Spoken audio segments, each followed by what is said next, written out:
Welcome to the Free Court Show with your host, Jason Hartman. No, Jason's not a lawyer. He's just a regular businessman, a regular consumer. The legal system is broken and most people cannot access it. Jason and his powerful guests are here to help level the playing field so that you, the consumer, can better understand your rights, have options and recourse, and listen to the experts explore new products and services so that you can be an empowered citizen in the system. And now, here's your host, Jason Hartman. Welcome to the show. This is Jason Hartman, your host, and every 10th episode, we do something kind of special, kind of different. What we do is we go off topic. So regardless of which show it is on the Hartman Media Network, whether it be one of the financial shows, economics, real estate investing, travel, longevity, all of the other topics that we have, every 10th episode, we go off topic and we explore something of general interest, something of general life success value. And so many of our listeners around the world in 164 countries have absolutely loved our 10th episode shows. So that's what we're going to do today. And let's go ahead and get to our guest with a special 10th episode show. And of course, on the next episode, we'll be back to our regular programming. Here we go. It's my pleasure to welcome Gabriel Weinberg to the show. He is the founder and CEO of the multi-billion search internet privacy company, DuckDuckGo. I'm sure many of you use it. It's a great product. And the #1 best-selling author of Traction, How Any Startup Can Achieve Explosive Customer Growth. And the new book, Super Thinking, the Big Book of Mental Models. Gabriel, welcome. How are you? Great. Thanks for having me. Give our listeners a sense of geography. Where are you located? I am outside Philadelphia in the United States. Fantastic. Is that where DuckDuckGo is located, by the way? So it's where I'm located, but DuckDuckGo is a distributed company. So we actually have team members scattered across the whole world. Mm-hmm. Fantastic. Good stuff. I was thinking you were going to say you were in Silicon Valley. Nope. It's too cliche. Don't think that, right? Well, good stuff. Super thinking. This is something that I'm guessing you have employed very well, and congratulations on your success. What is super thinking? So super thinking, the subtitle is The Big Book of Mental Models. So the next question is, what the hell is a mental model, right? Mm-hmm. Sure. Mental model is a fancy word for concept. And, we have concepts in every area of life. I was a physics major, so there were tons of physics concepts, most of which, quantum mechanics and things which are not relevant to anyone outside of physics, but some really are. So, for example, the concept of critical mass came from physics, and kind of it's the nuclear material needed for a nuclear bomb, but it's really useful outside of physics in investing in products and entrepreneurship. A product or an idea can have critical mass. And once you know something can have critical mass, or critical mass applies as a concept to that business or investing concept, then you can think at strategic levels about it. You can say, well, how can I achieve critical mass for that? Or how can I achieve it faster? And so what mental models are, these broad mental models, is there's a list of about 300 of them that we've enumerated. And if you can kind of know them and internalize them, you can be a much better strategic decision maker. Mm-hmm. Okay. So 300 mental models, though, that's a lot to know, isn't it? It sounds scary, right? But the reality is that they're very interrelated. And so what we ended up doing is describing them through 9 thematic narrative chapters. And so, for example, the first chapter is all about biases. So all the biases, which is very similar, comes up a lot in investing, like confirmation bias and availability bias, and all as a theme of how to get around the bad parts of your intuition. And then there's unintended consequences and spending your time wisely. So there are a lot, but they're very interrelated. Mm-hmm. Yeah. And there are so many of these biases, and we don't even realize how they run us, right, Gabriel? I mean, one of my favorites, and I know it runs me, is the sunk cost bias, right? You put all this effort or money into a deal and you just should let it go at some point, right? Exactly. Yeah. Yes, just to put some words in that, the sunk cost is, let's say you go to a movie and you've already paid for the ticket and you're 10 minutes in and it is terrible. The worst movie. Yeah. Yeah. And so you're like, I got to walk out of there. That's what the rational move to be. But most people don't walk out because they're like, I just bought this ticket. I have to make my money's worth. But the reality is you already spent the money. And so that happens a lot in investing. It goes with another mental model called loss aversion, where people are much more afraid of losing what they already have than they are necessarily gaining. And what happens as that operationalizes is, say you bought something like a stock and you want to wait until, and it goes down, and you just wait and wait until it crosses that original price just to make you feel like you got a gain. Right. But in reality, you probably should sell it earlier if it's not worth that much. Right. That really relates to like opportunity cost, doesn't it? Because I like to talk a lot about how you can't hear the dogs that don't bark, and the question of compared to what, right? We never really evaluate what is unseen, or, what we might have gained had we done something else and not had all this sunk cost into whatever that deal was, right? Yeah. Opportunity cost is one of these models that really was the motivator for writing the book in the first place. Good. And what happened is I was trying to train executives at the company I founded, DuckDuckGo, and I started realizing that, executives, their main role, and the same is true if you're running your own company or running your own investments, is to make good decisions. And then I tried to do introspection into what makes good decisions and came up on the realization that you really need to know all these different models. But what really was the kind of epiphany moment for me was all these people coming up to me and saying, we've got to do this project. It is the most important project. Like, here are all the reasons why we should do it. And I kept finding myself saying back to them, okay, I can see why your product's important, but is it more important than all these other projects we need to do? And if you're arguing for we should do X, you really need to be arguing for we should do X instead of Y and Z. And that's exactly what opportunity cost is. Okay, so I kind of took you down that track, and I think that's a good one for sure. But there are 300 of these mental models. Yeah. Okay, so which are the biggies? I guess you want me to highlight some for you? Yeah, highlight the ones that are affecting most of us, right?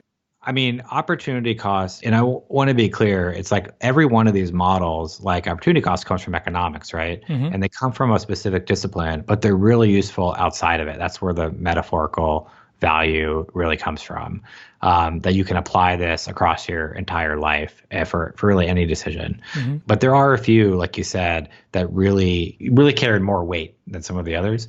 One that's counterintuitive that I like to bring up is called forcing function. And what this is anything that is really forcing you to critically evaluate things. Because ultimately, what a lot of this comes down to is your intuition can be bad, and you want a place where you can check it really systematically. And so a forcing function helps you do that. Now, at a company, what that means for DuckDuckGo is we have, for every project, we have a kickoff call, we have postmortems where we ask what went well and what didn't go well. We have weekly updates that need to be written for every project. And these are built into the calendar, and they literally force people to take a step back and think critically about what we're doing. Mm-hmm. Now, on a personal level, that could be like every week I evaluate my investments, or every week I go to the gym, or, I look at my budget, or whatever it is, but it's already set aside by default. Okay, so really it's a matter of scheduling, right? Scheduling to constantly evaluate progress on something? Yeah, that's right. It's related to something called the default effect, which is you basically do what the default is generally. Mm-hmm. And a good example of this is organ donation rates across different countries. Right. Some countries have default opt-in to organ donation, and some have default opt-out where you have to actually opt in. Right. If you look at the rates across countries, the ones that's default opt-in are like 90%, and the ones that are default opt-out are like 20, 30%.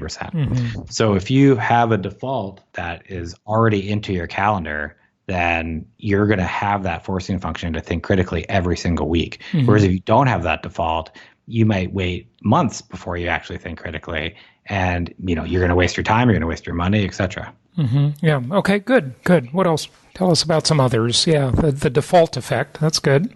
By the way, just to comment on that, it seems like a lot of subscription businesses and SaaS-based services are benefiting huge from the default effect, right? Because everything's on auto pay and they just keep renewing you. And a lot of people, they kind of don't pay attention to it very much, do they? That's right. Yeah. I mean, all of these can also be used almost adversarially against you, like all your biases. There's a whole set of models that we cover called influence models that do that. And they're things like reciprocity, where if somebody gives you something, you're much more likely to have an innate feeling like you want to return that favor. For example, like high profile ticket item sales folks will give you free concert tickets, or nonprofits will send you free address labels. It's all in the idea that then you're much more likely to return the favor. And there are lots of other influences models like that, like social proof, and just you tend to want to agree with people that you like, so then people try to relate to you on a more social level. Like you like the same sports teams and stuff like that. And similar to regular biases like confirmation bias and availability bias, you want to be aware of these different ways that people or companies are trying to influence you. And like you said, default settings are a great one. Like I run a privacy company. You can't get better examples in this than privacy settings. Oh, yeah. Good point. Yeah. Because they're like 5 menus down in some, right. You never see it. Nobody reads it. Settings. Yeah, exactly. Switching gears, like there's a whole set of models around kind of getting better at skills and coaching. And a central one is called deliberate practice. Okay. And it was pioneered by a gentleman named Anders Ericsson, who studied professional athletes and experts across academia and musicians. And what he found at the core are these people practice this one form of practice, which he called deliberate practice, where it's really simple. You really try to practice one skill out of your comfort zone a little bit. And at the same time, you get expert feedback, real-time feedback as to kind of what you're doing wrong. So you don't want to go way outside your comfort zone, because then you can't really relate it to what you're doing wrong. But you want to go a little bit and have that kind of coaching session or a mentor that helps you kind of get better at it. And if you can set this up in your life for whatever it is you're trying to do, get better at, whether it's investing or public speaking or coding or anything, like that's the fastest way to kind of climb that skill ladder. Okay, good. You talk right at the beginning of the book about being less wrong. What does that mean? Well, there's this mental model that comes from tennis called unforced errors. And so, are you a tennis player by chance? I used to be. I really don't do it too much anymore, but I like tennis. I'm a fan. Older, but in any case, there's different errors you can make while playing tennis, right? Sure. A lot of errors people think when they watch a sport is like the other player made a really good ball that was hard to return.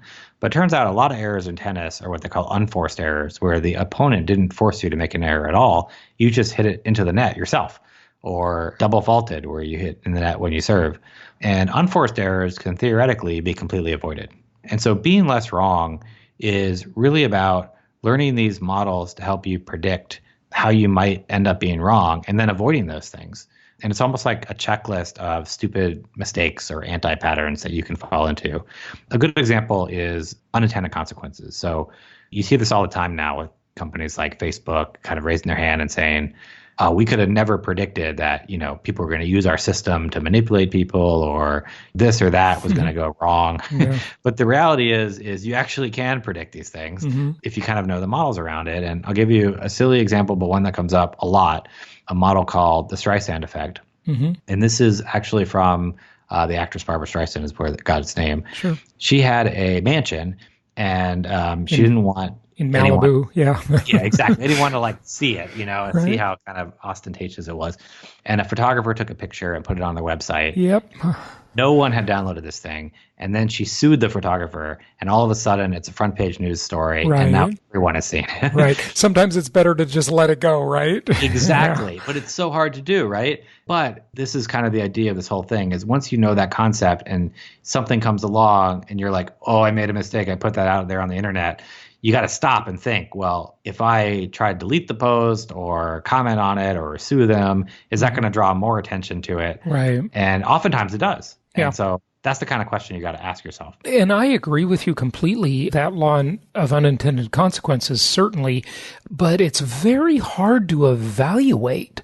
For example, how did Barbara Streisand know that she did, appear to be such a hypocrite, right? In that case, yeah, no one paid attention to the picture of her house from the drone, but then everybody did when she sues the guy. How do you, those are big ifs. You just never really know. I mean, yes, it would have been something to consider for sure. And maybe she did even consider it, but, never knew the magnitude or virality of it, right? You are absolutely right. That's why it's called kind of being less wrong, because you can't be absolutely right all the time. Because a lot of this stuff is around uncertainty. And that is actually why it's very hard to do this over time, is it's you're really weighing probabilities, right? But to really help you with that is kind of looking at history. And so I think that one in particular, like you can't really say because there's no counterfactual. Another mental model that's really good is thinking about thought experiments and like what could have happened, you know? Mm-hmm.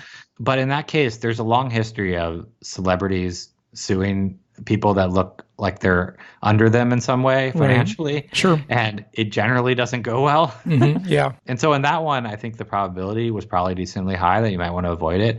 In other ones, it's very, it's harder to say and you have to make a call. Right. And there's another bias called hindsight bias, where it's easy to think if things gone well, it's because of your awesome decisions. But if things gone poorly, you should have done something better only in hindsight, right? Mm-hmm. And one way I think to be kind of more objective about that, and a lot of these mental models in terms of operating them, is you kind of want to involve other people. It's hard to do yourself, especially on your own decisions. And so that could take the form of a colleague, it could take the form of a spouse, it could take the form of a coach, but trying to get a little more objective about it. Yeah, definitely. You talk about, what's interesting, just one more comment on the Streisand thing. It's interesting in a way, a rich and famous celebrity almost has, in that kind of situation, less power or fewer rights than an obscure person who doesn't have a bunch of money, right? Because if it were the other way around, the photographer could have sued Barbra Streisand and maybe no one would have cared, right? But yeah, you're absolutely right. Because it's her doing it, and listen, I'm not defending Barbra Streisand, but no, you're right. I mean, you're right in two respects. I mean, you're literally right in the sense that there are literally laws that are less for public figures, right? Right. Like public figures have less privacy rights in the U.S. underneath our law. Yep. But also companies have this all the time. It's like big companies can't play a victim card very easily, Yeah. because it's not fair. They're big and powerful, right? And so I think recognizing your place is definitely important to like evaluate in all these situations. Yeah, very, very important. That's one of the important things. You talk about flexing your market power. That's in fact your last chapter in the book. Tell us about that. Yeah, this is all in the realm of kind of getting something that has a sustainable competitive advantage. And so by that, I mean is something like arbitrage, where you're just, finding a low price here and selling it there in another market. Those kind of opportunities are really easy to get into and so don't last very long. And generally, like people who do that business, say on eBay or whatnot, they have to keep cycling it over and over and over again. Whereas someone or some business who has a sustainable competitive advantage, once they kind of find that advantage, they can persist for decades even and make profits. And the key to doing that is this idea of market power. Market power is really just the ability to charge higher prices.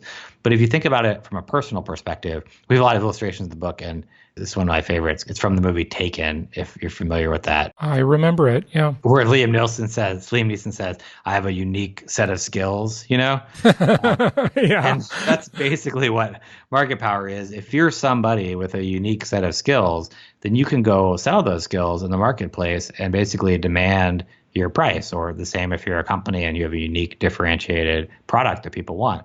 Whereas if you have a commodity product or you are a person that has only commodity skills, the market tells you what the price is. Mm-hmm. And so figuring out how to get that market power via differentiation is kind of a key set of mental models. And one of the ones at center that kind of Peter Thiel has explained really well, actually there's kind of two. One is this notion of a secret, where something that you believe is true that other people or society in general doesn't realize it's true yet. And it often takes a while for that to propagate. If you know one of these secrets, you can often use it to have market power. And similarly, there's another matrix by a venture capitalist, Andy Radcliffe, who talks about contrarian versus consensus bets. And this is true in investing, but it's also true in entrepreneurship. To really get outsized returns, you need to make a bet on the future, kind of based on a secret that is different than everyone else is betting on. Because if you bet the same as everybody else, you're never going to get outsized returns because everyone else needs to get a return too. So the way to get a real outsized return is to bet on something that's contrarian and be right. Okay, but is that really such an aha? I mean, be a contrarian, take a risk, and if you're right, you're going to score big time. That's like just taking the long shot, right? Or is there more to it? Am I not getting it? Exactly. And by the way, before you answer, maybe we'll take that into your own business experience. When was DuckDuckGo founded? 2008, and I think it's a good example. Yeah, right? And here's the example I was going to make out of it. The secret is that everybody was just, and this may not be the one you were going to say, but it's one I thought of as you were talking. Everyone was just going along with the standard thing, and their privacy's being abused, and, Big Brother Google is, looking over their shoulder all the time, et cetera. Now, Google's not that old, but, right around the same time, I guess. It's like maybe you brought to the fore, you brought some attention to this thing of, look, your privacy is being abused, and we're here to fix that. Is that what you were going to say? Yeah, there were a couple secrets embedded in it. Uh-huh. One is that one, and that's exactly right, is that one of the things that I realized was that privacy was not only being violated, but it was being violated more and more over time, right? Mm-hmm. Ads were getting creepier and creepier, and there was no real counterbalancing effect. And that ultimately people were going to wake up to all the privacy harms and want an alternative. And so one of the problem with, doing this and making contrarian bets and having secrets is it's really hard to time, right? So that was 2008. It didn't even really become a bigger thing in terms of privacy awareness until 2013 when the Snowden revelations happened. And that was more focused on government surveillance. And then corporate surveillance didn't really become huge in the mainstream until 2018 when Cambridge Analytica happened. So we're talking 10 years after the founding, right? Yeah. And that's the hard part with some of this differentiation and market power. But if you can kind of stay around and you're right, then you need to have kind of validation. And we talk about de-risking and running experiments. But if you can do that, then you can be in the right place. It seems like you're in the right place at the right time, right? Yeah, very interesting. You can't be too early. No prophet is ever revered in his own time or town, as the old saying goes, right? Very good. Wrap it up with any closing thoughts, maybe any questions I didn't ask you, and give out your website too, Gabriel. Well, it's at superthinking.com. But one metaphor that might be useful, which we kind of use in the introduction, is arithmetic, actually. If you think back to when you learned arithmetic, you start out counting and then you do addition, right? And then you eventually learn multiplication and division. Now, multiplication and division are actually just different modes of addition, because if you do like 2 times 4, it's just 2 plus 2 plus 2 plus 2. But once you know multiplication, and especially if you have a calculator, you don't go back to addition. So if you have like 547 times 13, you don't just do 547 and add it 13 times. You just do 547 times 13. And that's kind of the idea with mental models, is like once you have the name and the concept, you can skip the addition step and go right to multiplication. So you can just do this higher level kind of analysis and thinking of problems just much quicker. Yeah, very good. Very good. Your website? Superthinking.com. I'm on Twitter at YEGG, Y-E-G-G. And what does that stand for? Just out of curiosity, where'd that Twitter handle come from? That's your Skype, too? Good question. Yeah. It stands for nothing. It is a word, actually. Uh-huh. It was used in the 1920s in kind of the gangster movement. And the Yeggman was the safecracker of like the gang. Kind of bring in the Yeggman to help crack the safe open. Very good. Well, hopefully that's what we've done today with mental models. This is a fantastic book. Love to have you back on the show sometime to talk about traction. Keep up the good work. Thank you so much for joining us. Thank you. Thank you for listening to The Free Court Show. Be sure to subscribe, rate, and review the show on iTunes or the platform of your choice. You can find the show notes and resources for today's episode at freecourt.com. Remember that guests' opinions are their own and information is of general nature, so be sure to consult appropriate tax, legal, and other professionals for specific advice.